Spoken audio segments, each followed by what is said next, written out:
नमस्कार दोस्तों, welcome to one day exam class. देखिए आपके रेलवे ग्रुप डी और एनटीपीसी 2 एग्जाम को देखते हुए हमने आपके लिए पिछले सालों के पेपर कराने स्टार्ट किए हैं।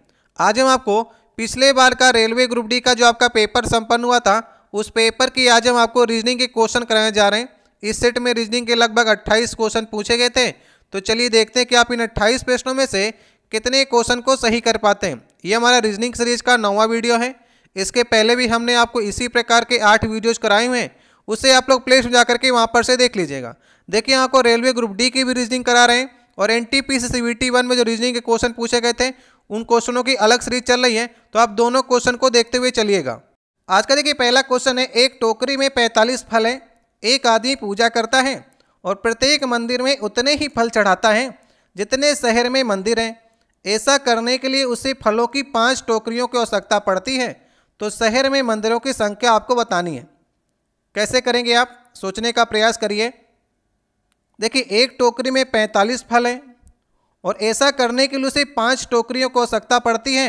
मतलब 45 × 5 कर लेंगे तो 225 फलों की आवश्यकता पड़ेगी। अगर जितने शहर में मंदिर हैं उतने ही फल प्रत्येक मंदिर में वो चढ़ाता है। मान लिया कि शहर में 100 मंदिर हैं और वो उतने ही फल चढ़ाता है जितने शहर में मंदिर हैं। तो 100 से मल्टीप्लाई करके 225 से बराबर कर दीजिए। x² बराबर 225, x बराबर आ जाएगा 15। इसका मतलब शहर में 15 मंदिर हैं और प्रत्येक मंदिर में अगर वो 15 ही फल चढ़ाएगा तभी टोटल फलों की संख्या 225 निकल कर आएगी। इसलिए सही ऑप्शन होगा पहला वाला ऑप्शन। अगर आपको वीडियो अच्छा लग रहा हो तो वीडियो को लाइक कर दीजिएगा। अगर आप लोग पहली बार चैनल पर आए हो तो नीचे आपको लाल रंग की सब्सक्राइब की बटन दिखेगी, उसे दबाकर लाल से काली कर दीजिएगा ताकि आने वाली वीडियो हैं वो आपके पास सबसे पहले पहुंच सकें। दूसरा क्वेश्चन है, इनमें से जो भिन्न है उसकी आपको पहचान करनी है। ABCD ये 4 आकृतियां आपको दी गई हैं। इसमें से बताइए भिन्न आकृति आपको कौन सी लग रही है। देखिए इसमें गोले के अंदर गोला रखा गया है, इसमें चतुर्भुज के अंदर चतुर्भुज रखा गया है, लेकिन षटभुज के अंदर इसने गोला रख दिया है। षटभुज के अंदर इसे षटभुज ही रखना चाहिए था। यहाँ पर देखिए पंचभुज के अंदर पंचभुज रखा है, इसलिए सी वाला ऑप्शन जो होगा वो भिन्न होगा। सी वाला ऑप्शन जो है वो सी ऑप्शन में रखा गया है, इसलिए कौन सा ऑप्शन सही होगा, तीसरा वाला ऑप्शन सही ऑप्शन होगा। देखिए तीसरा क्वेश्चन है, दिशा से क्वेश्चन आया है। श्री एक से पूर्व की ओर मुख करके खड़े हैं। आगे ये सारी बातें दी गई हैं। आप भी प्रश्नों को पढ़िए, हम भी प्रश्नों को पढ़ करके आपको बताना स्टार्ट करते हैं। सबसे पहले आप डायरेक्शन को बना लीजिए। इधर पूर्व होता है, अपोजिट में पश्चिम होगा, ऊपर उत्तर होता है और नीचे दक्षिण होगा। ठीक है, इस प्रकार से आप एक रफली चित्र बना लीजिए। श्री एक से पूर्व की ओर मुख करके खड़े हैं। मान लीजिए यहाँ पर बीचों बीच उन्हें खड़े करते हैं और पूर्व की ओर उनके मुख है, लेकिन वो बाईं ओर मुड़ करके चलते हैं। तो बाईं ओर यहीं पर से मुड़ा देंगे तो उत्तर दिशा की ओर मुड़ेंगे और 5 किलोमीटर चलेंगे। ठीक है, और बिंदु ए पर पहुँचते हैं। अब ए पर पहुंचने के बाद फिर से वो बाईं ओर मुड़ते हैं और 4 किलोमीटर चलते हैं। तो बायां ओर इधर होगा, 4 किलोमीटर चलेंगे और बी स्थान पर पहुंच जाएंगे। ठीक है, इसके बाद फिर से वो दाईं ओर मुड़ते हैं और 3 किलोमीटर चलते हैं। तो दायां ऊपर की ओर होगा, 3 किलोमीटर और चलेंगे, कहाँ पर पहुंच जाएंगे, सी स्थान पर। फिर वो दाईं ओर मुड़ते हैं और 10 किलोमीटर चलते हैं। तो अभी 10 किलोमीटर क्या होगा, 5 ये 5 ये। ठीक है, यहाँ पर डी स्थान पर पहुँच जाएंगे। तो अब ये आपसे पूछ रहा है कि बिंदु डी पर श्री एक से का मुख किस दिशा की ओर है। अब देखिए डी बिंदु पर अगर आप खड़े हैं तो मुख किस दिशा की ओर होगा, पूर्व की ओर होगा, क्योंकि डायरेक्शन पूर्व जो है इसी साइड तो है ना। तो अगर मुख की बात करेगा तो पूर्व दिशा की ओर होगा। सही ऑप्शन कौन सा ऑप्शन होगा, सही ऑप्शन होगा लास्ट वाला ऑप्शन। चौथा क्वेश्चन है, देखिए समन से क्वेश्चन आया है। यदि एक्स वाई की बहन है, जेड वाई की माँ है, डब्लू जेड का पिता है, वी जेड का पति है, तो डब्लू का भाई एक्स का क्या लगेगा ये आपको बताना है। चलिए स्टार्ट करिए करना आप लोग। सबसे पहले क्या कह रहा है, एक्स जो है वाई की बहन है। एक्स जो है वाई की बहन है, जेंडर डिसाइड हो जाएगा तो उसके ऊपर माइनस लगा देंगे, फीमेल के ऊपर, और मेल के ऊपर प्लस का निशान लगा देंगे। ठीक है, अब क्या कह रहा है, जेड जो है वाई की माँ है, मतलब दोनों की तो माँ होगी ना, जेड माँ है, इसका मतलब माइनस लगा देंगे। अब क्या कह रहा है, डब्लू जेड का पिता है, एक जनरेशन और ऊपर जाएंगे, W जो है वो Z का पिता है, V Z का पति है, V जो है वो Z का पति है, ठीक है, पति हो गया। W का भाई मान लीजिए कोई होगा तो X का क्या लगेगा, बिल्कुल संबंध आपको नीचे वाले से बताना है। देखिए W क्या लग रहा है, माता का, मान लीजिए कि आपकी माता का पिता क्या लगेंगे, नाना लगेंगे आपके, ठीक है, और नाना के भाई आपके क्या लगेंगे, नाना के भाई ही लगेंगे, या तो नाना कह सकते हैं उन्हें भी। तो नाना के भाई क्या लगेंगे, X के नाना के भाई ही लगेंगे। ये पूरा तो ऑप्शन ही दे दिया आपको। सही ऑप्शन कौन सा ऑप्शन होगा, लास्ट वाला ऑप्शन सही ऑप्शन होगा। पांचवा क्वेश्चन है, उस विकल्प का आपको चयन करना है जिसका तीसरे शब्द के साथ में वही संबंध है जो संबंध दूसरे शब्द का पहले के साथ में है। जैसे नाक का संबंध छींक के साथ में है, वैसा आंख का संबंध किसके साथ में होगा। देखिए नाक की एक अप्रिय घटना जो है वो छींक करना है, तो आंसू की अगर अप्रिय घटना की बात करेंगे तो आंसू निकालना होगा, ठीक है। तो सही ऑप्शन कौन सा ऑप्शन होगा, चौथा वाला ऑप्शन सही ऑप्शन होगा। छठवां क्वेश्चन है, निम्न श्रृंखला में प्रश्नवाचक चिन्ह के स्थान पर क्या आएगा, ये आपको बताना है, ठीक है। ये सीरीज जा रही है, सीरीज को अगर आप ध्यान से देखने का प्रयास कर रहे होंगे तो इसमें एक अल्फ़ाबेट की सीरीज जा रही है और एक न्यूमेरिकल की सीरीज जा रही है। तो सबसे पहले आप 1, 9, 25 और 81 से आपको ध्यान में आ रहा होगा, एक तो 1 का स्क्वायर होता है, इसके बाद में 9 जो है वो 3 का स्क्वायर है, और 25 जो है 5 का स्क्वायर है। मतलब ये विषम का स्क्वायर लेकर चल रहा है, तो 5 के बाद विषम क्या आएगा, 7। तो यहाँ पर 7 का स्क्वायर आना चाहिए, और 7 के बाद 9 आता है, 9 का स्क्वायर तो यहाँ पर रखा ही गया। तो 7 का स्क्वायर वाला न्यूमेरिक वैल्यू होगी जो कि तीसरे ऑप्शन में रखी है, तो इसे आप सही करके आगे बढ़ सकते थे, बिल्कुल सही ऑप्शन है। अगर आपको अल्फ़ाबेट देखना हो तो X से 2 कम होगा तो V आएगा, V से 2 कम होगा T आएगा, और T से 2 कम होगा तो R आएगा। इस प्रकार से आप अल्फ़ाबेट में निकाल सकते हैं। लेकिन अगर आपको एक वैल्यू मिल गई है तो ऑप्शन को सही करिए और आगे बढ़ जाइए। सातवां क्वेश्चन है, देखिए कथन और धारणा से क्वेश्चन आया है। कथन में लिखा गया है, मालदीव की यात्रा करने वाले यात्रियों के लिए सरकार ने यात्रा ना करने की सलाह दी है, ठीक है। अब इस कथन के माध्यम से आप क्या धारणा निकाल सकते हैं कि मालदीव की यात्रा खतरनाक होगी, या फिर मालदीव के साथ सरकार के संबंध तनावपूर्ण हैं।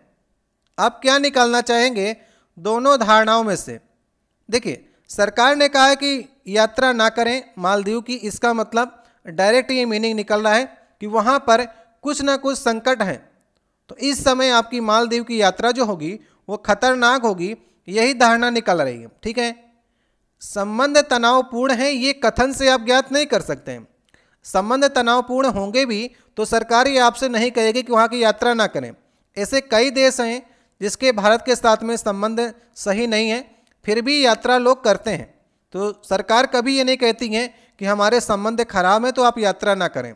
यात्रा ना करें तभी कहेगी जब कुछ ना कुछ उस देश में संकट की स्थिति होगी, खतरनाक होगी, इसलिए धारणा 1 को ही आप सही करेंगे।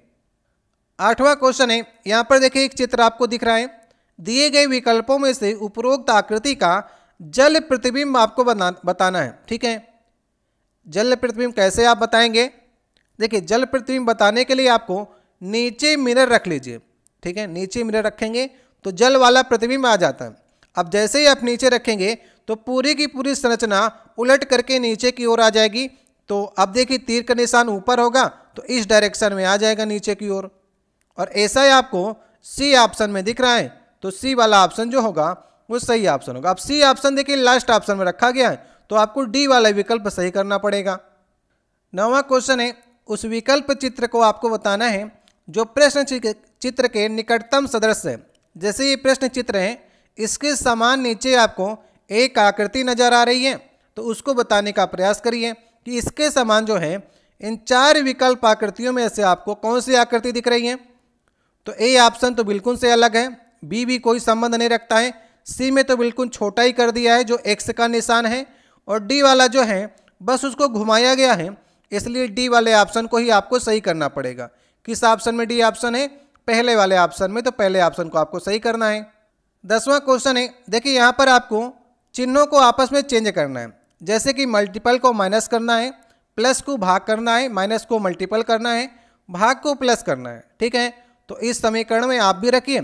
ये देखिए कैलकुलेशन का सवाल होता है और बोर्ड मास का नियम लागू होता है, जो जितनी तेज कर लेगा उतना ही जल्दी इसका उत्तर को निकाल लेंगे। अब देखिए 20 लिखा गया है, 20 के बगल में माइनस है और माइनस को कह रहा है कि मल्टीपल में चेंज करना है। ठीक है, कर दिया।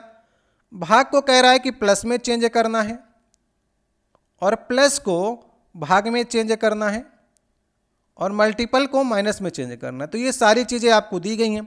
तो सबसे पहले आप भाग को हल करेंगे। यहाँ पर से 11 से भाग देंगे तो आ जाएगा 5, 11 पचे 55। फिर इसके बाद मल्टीपल करेंगे 120 प्लस 5 माइनस 30। ठीक है, तो अगर जोड़ना हो तो इसको जोड़ लेंगे आप, 125 बन जाएगा और 125 में से 30 जाएगा तो 95 आपको उत्तर मिल जाएगा। ठीक है, तो कौन सा ऑप्शन सही ऑप्शन होगा? दूसरा वाला ऑप्शन सही ऑप्शन होगा। 11 नंबर क्वेश्चन है, विकल्प में दिए गए सही पदों का उपयोग करके श्रृंखला को पूरी करना है। 4 पद आपको श्रृंखला के दिए गए हैं, 1 2 3 4, और नेक्स्ट आपसे 2 पद आपसे पूछे जा रहे हैं। तो कैसे आप करेंगे इसको, थोड़ा से सोचने का प्रयास करिए। यहाँ पर देखिए 2-2 लेटर्स को साथ में लेकर चलना है, लेकिन अगर आप दूसरे लेटर को देखेंगे, यहाँ पर ए है, यहाँ पर बी है, यहाँ पर सी है, यहाँ पर डी है, तो अगला होगा ई और एफ। ई और एफ। अब ई और एफ जो है दूसरे पद में, ये 2 ऑप्शन में दिए गए हैं। इसका मतलब आपको ये पहले पद का पहला लेटर भी साथ में लेकर चलना पड़ेगा, तभी आप इसके उत्तर को निकाल पाएंगे। अब देखिए ए से डी हो रहा है, ए से डी हो रहा है। ए जो हमारा होता है पहले स्थान पर होता है और डी चौथे स्थान पर होता है, मतलब कितना बढ़ा? 3 बढ़ा। ठीक है, डी से जी हो रहा है, जी किस स्थान पर होता है? 7वें स्थान पर, फिर 3 बढ़ा। 7 के बाद में 7 3 10 आएगा, और जे जो हमारा होता है वो 10वें स्थान पर होता है। 10 3 13, 13 स्थान पर कौन होता है?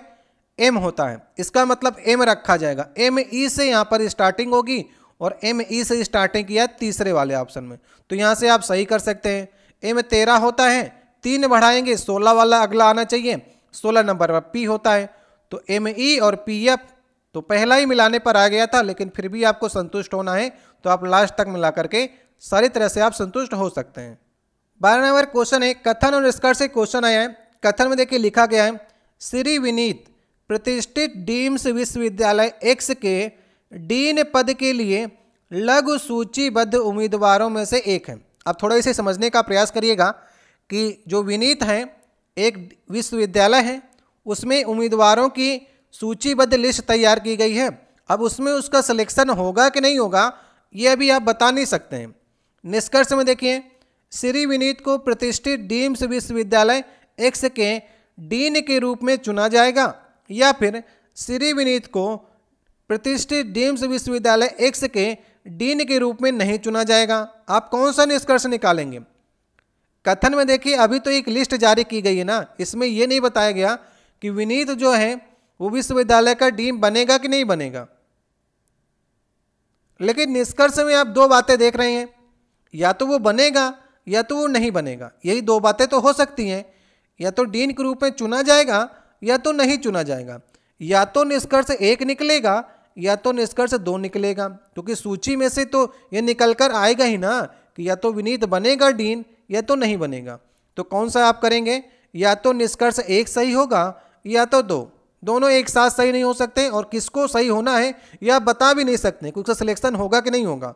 या तो 1 या तो 2, या तो सिलेक्ट होगा या तो सिलेक्शन नहीं होगा। ये 2 बातें तो स्पष्ट हो ही जाती हैं। 13 नंबर क्वेश्चन है, इसमें से आपको विषम की पहचान करनी है, ए बी सी डी। ठीक है, साफ साफ आपको इसमें दिख रहा होगा कि डी जो है उसमें सिर्फ लेटर को रखा गया, बाकी यहाँ पर म्यू थीटा सिग्मा जो है एक प्रकार के प्रतीक हैं, साइन का काम करते हैं, लेकिन लास्ट वाला जो है लेटर रखा गया अल्फाबेट से, जो कि विषम आपको साफ साफ दिख रहा होगा। तो लास्ट वाला ऑप्शन जो है वो विषम की श्रेणी में आएगा। 14 नंबर क्वेश्चन है, देखिए तर्क और पूर्वानुमान से क्वेश्चन आया है। सुरक्षा बलों में पदोन्नति योग्यता पर आधारित होनी चाहिए, ना कि वरिष्ठता पर। अब आप इस तर्क से कौन सा पूर्वानुमान को लगा सकते हैं? वरिष्ठता व्यक्तियों की योग्यता को नहीं दर्शाती है, किसी व्यक्ति की योग्यता को मापना संभव है। क्या आप पूर्वानुमान को लगाएंगे? ये 4 ऑप्शन है, तीन ही आपको दिख रहे हैं। बताने का प्रयास करिए, इन्हीं तीनों में से कोई एक ऑप्शन सही होगा। देखिए यहाँ पर कहा गया है कि सुरक्षा बलों की पदोन्नति जो है योग्यता पर आधारित होनी चाहिए, ना कि वरिष्ठता पर। मतलब कि अगर आप सीनियर हैं, इसका मतलब ये नहीं कि आप योग्य होंगे। आपकी उम्र बढ़ रही है लेकिन योग्यता नहीं बढ़ रही है, तो आपकी जो पदोन्नति है वो वरिष्ठता के आधार पर ना होकर योग्यता के आधार पर होनी चाहिए। कोई यंग एज में ही बहुत योग्य हो जाता है, बहुत अच्छे अच्छे कार्य करता है, तो उसका प्रमोशन जल्दी होना चाहिए। तो पूर्वानुमान में वरिष्ठता व्यक्तियों की योग्यता को नहीं दर्शाती, बिल्कुल सही है। अगर आप उम्र दराज हो गए हैं, इसका मतलब ये नहीं है कि आप योग्य भी हो गए हैं। किसी व्यक्ति की योग्यता को मापना संभव है, बिल्कुल सही है। उसका रिकॉर्ड को देख करके आप जान सकते हैं कि उसकी योग्यता कैसी है। तो अगर योग्यता को माप सकते हैं तभी तो ये कह रहा है ना कि सुरक्षा बलों में पदोन्नति योग्यता पर आधारित होनी चाहिए। जब योग्यता को माप सकते हैं तभी तो उसको आधार मानने की बात कर रहा है। इसका मतलब योग्यता को मापना संभव है। तो कौन से पूर्वानुमान आपको सही लग रहे हैं? दोनों। पूर्वानुमान 1 और 2 दोनों ही अनुसरण करेंगे, तो कौन सा ऑप्शन सही होगा? दूसरा वाला ऑप्शन सही ऑप्शन होगा। 15 नंबर क्वेश्चन है, एक कोड भाषा में JINX को 5862 लिखा जाता है। इसी प्रकार से इसका एक कोड है और फ्यूज का एक कोड है। तो उस भाषा में ZINE का आपको कोड बताना है। कैसे करेंगे? बहुत ही सिंपल है, ज़्यादा आपको इसमें दिमाग नहीं लगाना है। जैसे कि यहाँ पर देखिए, Z का कोड जो रखा गया है वो 4 रखा गया है, तो Z को आपको 4 रख लेना है। I देखिए कहाँ पर है, I पहले वाले के दूसरे में है, तो यहाँ पर 8 रखा गया, यहाँ पर 8 रख लीजिए। N के बारे में बात की, N हमारा तीसरा है और इसकी जगह में 6 रखा गया, 6 को रख लीजिए। E देखिए यहाँ पर आ रहा है लास्ट में और 3 रखा गया है, तो 4863 जो होगा वो इसका सही ऑप्शन होगा, वो कि लास्ट ऑप्शन में है। तो ये आसानी से आप जहाँ से जो लेटर का आपको न्यूमेरिक वैल्यू मिल जाती है उसको उठा करके आपको आराम से इसमें रख देना है। 16 नंबर क्वेश्चन है, देखिए कथन और तर्क से क्वेश्चन आया है। कार्यालयों में कंप्यूटर के सामने 9 घंटे तक बैठने वाले कर्मचारियों के आँखों को स्वस्थ और सुनिश्चित करने के लिए स्क्रीन गार्ड का उपयोग अनिवार्य करना चाहिए। ठीक है, ये कथन में कहा गया है। तर्क में क्या लिखा गया है? हाँ, आँखों की सुरक्षा के लिए हमेशा स्क्रीन गार्ड पहनना सबसे अच्छा होता है। ठीक है, इसके बाद दूसरे में लिखा गया है, नहीं, कर्मचारियों के लिए ऐसा व्यवस्था करना कंपनी के लिए संभव नहीं है। क्या आपको सही लग रहा है? देखिए, जो लगातार कंप्यूटर के सामने 9-9 घंटा बैठते हैं तो उनकी आंख में काफ़ी प्रभाव पड़ जाता है। अगर कंपनी को उनकी आंखों को सुरक्षित रखना है तो स्क्रीन गार्ड जो है वो सबसे बेहतर ऑप्शन है आंखों की सुरक्षा के लिए। तो तर्क जो है पहला को आप सही करेंगे। नहीं में कंपनी मतलब संभव नहीं है, ऐसा नहीं है। स्क्रीन गार्ड इतना महंगा नहीं आता है कि कंपनी नहीं लगा सकती है। तो आंखों की सुरक्षा करनी है, कर्मचारी की सुरक्षा करनी है, क्योंकि कर्मचारी से ही तो काम लेना है उसे, और कर्मचारी सुरक्षित नहीं रहेंगे तो कंपनी कैसे आगे चढ़ेगी? तो संभव तो नहीं है, ये वाला आप गलत करेंगे। और पहनना अच्छा होता है, ये तर्क को आप सही करेंगे। तो तर्क पहला वाला ही सशक्त होगा। 17 नंबर क्वेश्चन है, निम्न चित्र श्रृंखला में जो विषम है उसकी आपको चयन करना है जो इससे संबंध नहीं रखता है। ABCD ये 4 ऑप्शन दिए गए हैं। साफ साफ आपको इसमें देखने मिल रहा होगा कि पंचभुज के अंदर 5 बिंदु रखे गए हैं, 1 2 3 4 5। त्रिभुज के अंदर 1 2 3 बिंदु रखे गए हैं। उसी प्रकार से C वाले में 4 भुजा हैं तो 4 1 2 3 4 आकृतियां रखी गई हैं। आकृतियां समझ लीजिए या फिर बिंदु समझ लीजिए, छोटी छोटी यहाँ पर चेंजमेंट थोड़ा थोड़ा किया गया है इनमें। लेकिन डी वाला ऑप्शन तो बिल्कुल से भिन्न है। 4 भुजा हैं लेकिन आकृतियां 2 ही दे रखी हैं, या फिर बिंदु के रूप में 2 ही दे रखा है। तो विषम करने को आएगा तो डी वाले ऑप्शन को आप विषम कर देंगे।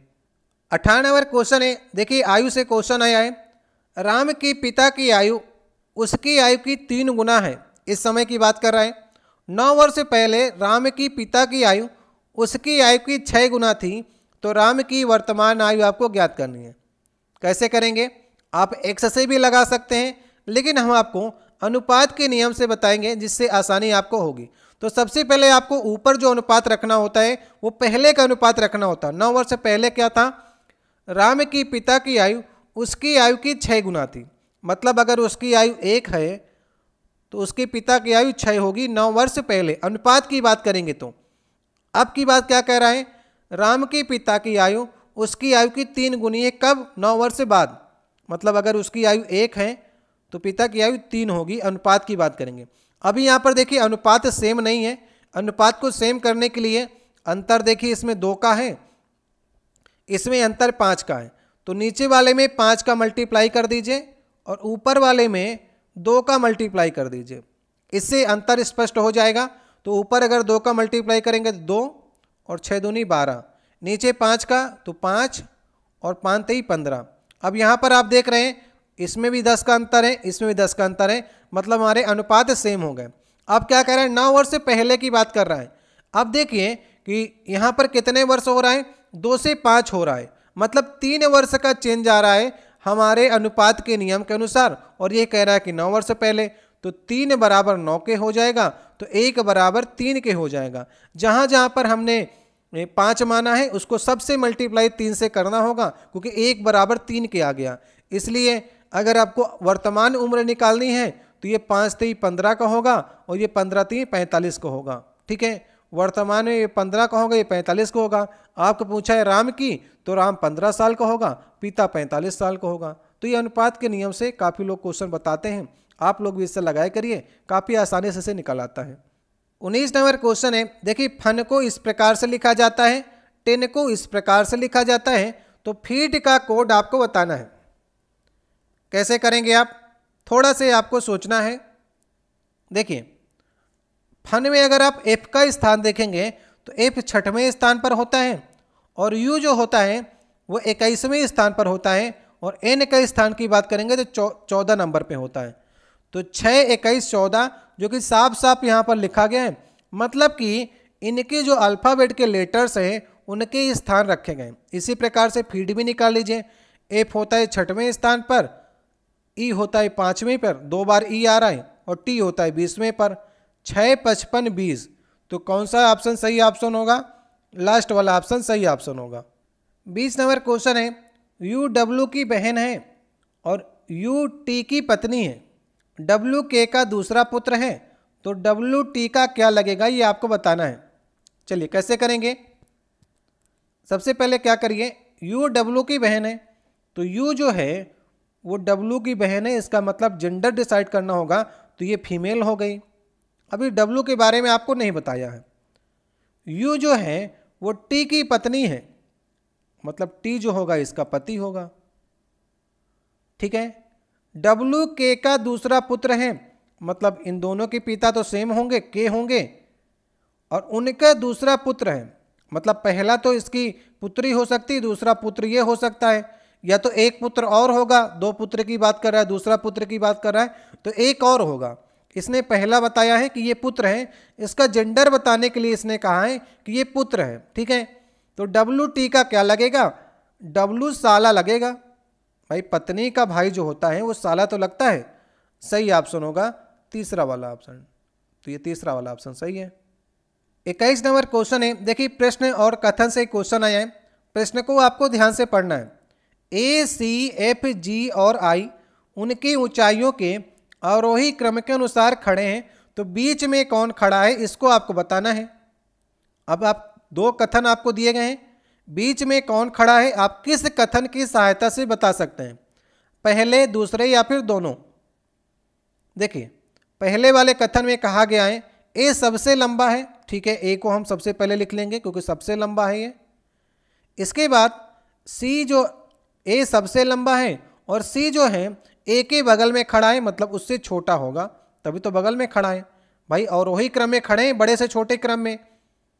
आई सबसे छोटा है, आई को सबसे लास्ट में रख लीजिए, सबसे छोटा है ना, और एफ जो है आई के आगे खड़ा है, इसका मतलब एफ जो होगा आई के आगे खड़ा होगा। इस प्रकार से अब एक ही स्थान बचता है, उसको जी को रख लीजिए इस प्रकार से। तो बीच में कौन खड़ा है, बीच में जी ही आएगा।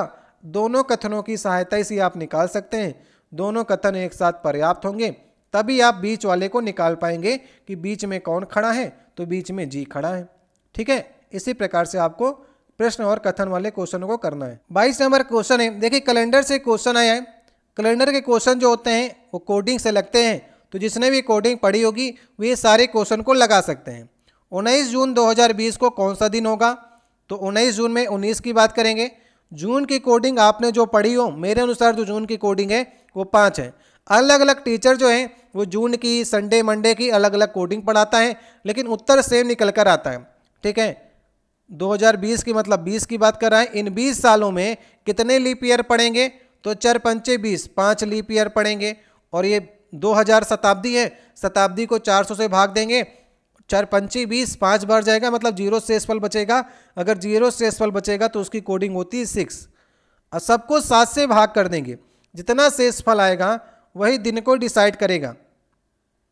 ठीक है, अब आप सबको जोड़ करके 7 से भाग करिए, या तो अलग अलग 7 से भाग कर दीजिए। हम अलग अलग करते हैं। यहाँ पर 7 दूना 14, 5 बचेगा शेषफल, फिर 5 तो इसमें आ ही जाएगा, 7 दूना 14, 6 बचेगा, 5 + 6 इसमें तो जाएगा नहीं भाग। अब फिर से सबको जोड़ करके 7 से भाग करेंगे, तो 5 दूना 10, 5 3 15, 15 6 21, 21 6 27, 27/7 कितना शेषफल बचेगा? 17 के 21, 6 शेषफल आया, 6 शेषफल आया। इसका मतलब कि एक जो होगा वो संडे होगा, तो Sunday Monday Tuesday Wednesday Thursday Friday, मतलब छठवां दिन जो आएगा वो फ्राइडे आएगा। फ्राइडे मतलब कि शुक्रवार। तो सही ऑप्शन कौन सा ऑप्शन होगा? सही ऑप्शन होगा पहला वाला ऑप्शन। 23 नंबर क्वेश्चन है। देखिए प्रश्न चित्र आपको ऊपर दिया गया है और 4 आपको नीचे विकल्प चित्र दिए गए। ठीक है, 1 2 3 आपको पद दिए गए हैं, चौथा आपको बताना है कि इन 4 ऑप्शन में से आप किसको डिसाइड करेंगे। चलिए समझने का प्रयास करिए। यहाँ पर मैंने आपको बताया था कि इन सभी को आप क्लॉकवाइज या फिर एंटी क्लॉकवाइज घुमाने का प्रयास करिए। अब यहाँ पर आप तीर का निशान देख रहे हैं, जो पहले स्थान पर है अभी ये दूसरे स्थान पर आ गया। नेक्स्ट वाले में आप देखेंगे घूम करके तीसरे स्थान पर आ गया। इसका मतलब जो अंदर के निशान है वो सारे क्लॉकवाइज घूम रहे हैं। इसी प्रकार से जब ये तीर का निशान तीसरे स्थान पर आया तो अगली आकृति में यहाँ पर चौथे स्थान पर इस प्रकार से आना चाहिए।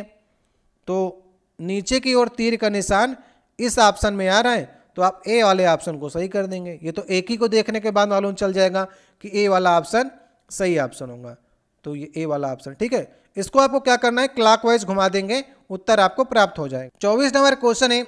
एक्स वाई का भाई है, वी वाई की माँ है, एम वी के पति की बहन है, एन वी का भाई है, यू वी का पति है, यू के पिता एक्स के क्या लगेंगे, ये आपको बताना है।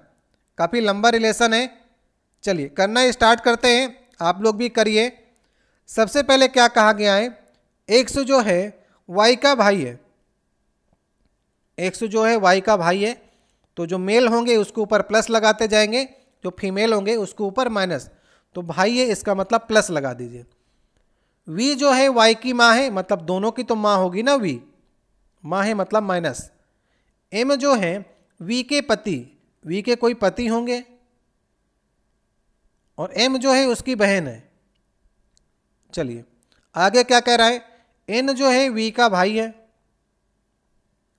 एन वी का भाई है, यू वी का पति है, जो स्थान छोड़ा था उसके जगह पर यू लिख दीजिए। यू के पिता, यू के पिता कोई होंगे तो उनका रिलेशन एक्स के साथ में बताना है। देखिए वी और यू के जो लड़का और लड़की हैं, या फिर एक का तो जेंडर आपको बताया नहीं है, तो एक्स और वाई तो उसके पुत्र या पुत्री होंगे, तो अपने पिता के क्या लगेंगे, ये तो इनके दादा लगेंगे ना। एक्स यू के पिता एक्स के क्या लगेंगे, दादा लगेंगे। पिता के पिता क्या लगेंगे, दादा लगेंगे। सही ऑप्शन कौन सा ऑप्शन होगा, तीसरा ऑप्शन सही ऑप्शन होगा। 25 नंबर क्वेश्चन है। यहाँ पर देखिए फुटबॉल, हॉकी और बास्केटबॉल खेलने वाले विद्यार्थियों की संख्या को दर्शाया गया है। तो खेल ऐप खेलने वाले कुल विद्यार्थियों की संख्या आपको बतानी है, मतलब फुटबॉल खेलने वाले टोटल आपको संख्या बतानी है। अगर टोटल कहे ना तो एफ के अंदर, ये गोला एफ का है, इसके अंदर के सबको जोड़ लीजिए। 9 को जोड़िए, 12 को जोड़िए, 15 को जोड़िए और 13 को जोड़िए। ठीक है, 13 12 25 और 25 15 40 9 49, टोटल 49 लोग होंगे जो एफ खेल खेलते हैं या फिर फुटबॉल खेल खेलते हैं। सही ऑप्शन दूसरा ऑप्शन होगा। 26 नंबर क्वेश्चन है। उपरोक्त आकृति को बनाने के लिए न्यूनतम सीधी रेखाओं की संख्या कितनी होगी ये आपको बताना है। अब ये आकृति आप ध्यान से देख रहे हैं। इस आकृति में आप देख रहे होंगे, हम आपको सीधी लाइनें गिनाने का प्रयास करते हैं। देखिए, सबसे पहले हम चतुर्भुज की लाइनों को देखेंगे। एक सीधी लाइन, 2 3 4 5 6, 6 आपको दिखी सीधी लाइन, ये 7 8 9, टोटल आपको 9 सीधी लाइन दिखेंगी जो इस आकृति को बनाती हैं। तो सही ऑप्शन होगा चौथा वाला ऑप्शन। ठीक है, इसी प्रकार से जो सीधी लाइनें जाएंगी उन्हीं को आपको गिनना है। त्रिभुजों की संख्या को इसमें नहीं गिनना, इसमें लाइनों की संख्या को गिनना है। 27 नंबर क्वेश्चन है, प्रश्न और कथन से क्वेश्चन है। प्रश्न को आपको ध्यान से पढ़ना है। WXYZ के बीच में किसे नौकरी मिलती है ये आपको बताना है। अब इसमें आपको 2 कथन दिए गए हैं। कथन 1 में X जो है Y और Z से बेहतर है, दूसरा WXYZ से ज़्यादा अनुभवी है। तो बताइए नौकरी किसको मिलती है। ये 4 ऑप्शन आपको नीचे दिए गए हैं।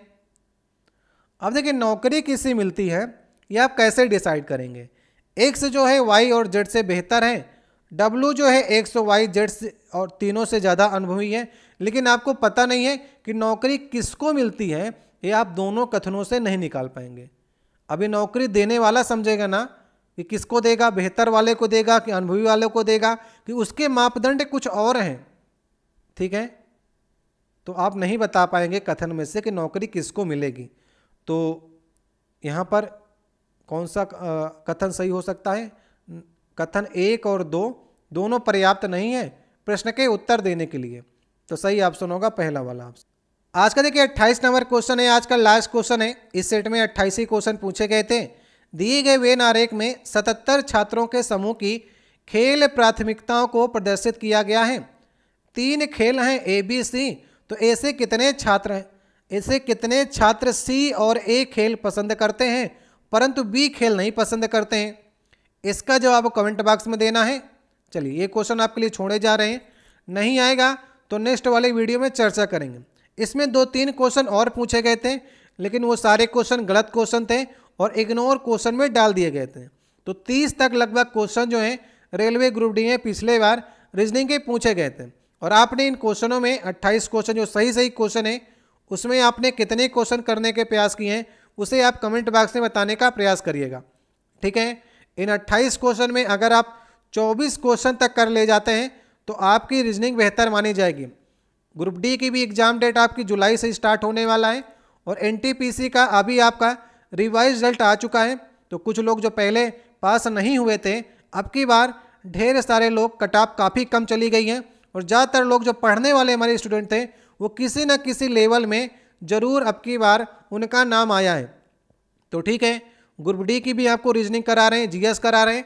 तो दोनों प्रकार की आप वीडियो देखिए, क्योंकि ज्ञान आपको सारी वीडियो से मिलेगा। ऐसा नहीं है कि आपको CBT 2 में जो है ग्रुप डी के क्वेश्चन या CBT 1 के क्वेश्चन नहीं पूछे जाएंगे। क्वेश्चन तो देखिए वही है, सीमित क्वेश्चन है, अलग अलग प्रकार से वो पूछे जाते हैं। इसलिए आपको सारी वीडियो को देखते हुए चलना है और तैयारी बेहतर कर लीजिए। NTPC 2 वाले लगातार आप करंट अफेयर पढ़िए, थोड़ी मैथ की प्रैक्टिस कर लीजिए और GS तो हम आपको पढ़ा ही रहे हैं, रीजनिंग भी आपको पढ़ा रहे हैं। ये सारे सब्जेक्ट आपको 1 महीने बाद NTPC 2 का पेपर होगा, उसमें आपको फ़ायदा करेगा। ग्रुप डी वाले भी लगे रहिए, जुलाई में आपकी 1 लाख जो वैकेंसी है उसके लिए आपको बेहतर तैयारी करनी है। जिनका CBT 2 में नहीं होगा वो ग्रुप डी की फिर से तैयारी करेंगे। तो तैयारी आपको इन 3 से 4 महीने के लगातार आपको करती ही रहनी है। स्कोर बताइएगा, किसी प्रश्न में डाउट हो वो बताइएगा और इस प्रश्न का उत्तर देने का प्रयास करिएगा। वीडियो अच्छा लगा हो तो लाइक कीजिएगा और जो लोग नए हों वो चैनल को सब्सक्राइब कर सकते हैं। बहुत बहुत धन्यवाद, मिलते हैं नेक्स्ट वीडियो में।